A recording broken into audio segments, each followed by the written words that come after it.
Talaga sa ngayon, makalayo muna tayo at makahanap tayo ng ligtas na lugar. Tama ka. Ilalaban na natin to. Basta, Agape, pangako mo sa akin na kahit anong mangyari, hindi tayo mag-iwanan. Pangako, Hope. Tayong dalawa na lang ang natitira sa mga clones. Para kay Charity at Fatima, may papatuloy natin ang buhay natin at walang makakapigil nun na kahit sino pa. Lalo na yung Lucas na yan. Alam kong gusto mong pagkakitaan ang mga clones. Pero hindi mo magagawa yon.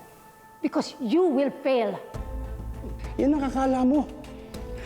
Alam ko may kakaibang component sa DNA ni Hope, pati yung clone kanina. Kaya malakas sila, kaya buhay, di ba? Kailangan na natin makaalis dito, baka matunto na tayo ni Lucas. Kailangan na natin makahanap ng ligtas na lugar. Ralph! Denver! Tara na. Dito. What?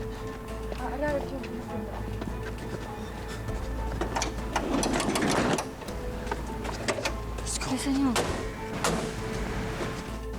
Tara. Kaya kukunin ko si Hope, pati na rin yung isang clone. Pag-aaralan ko sila pareho, magtatagumpay ako. Hindi ko hahayaang mangyari yon.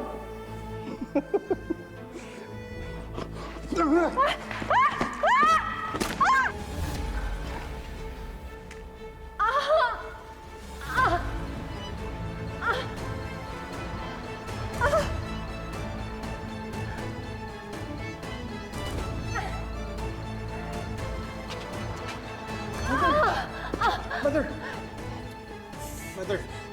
Sundan mo. Si Agape. Protect her. Paano kayo, Mother? Ako lang para sa sarili ko. Go!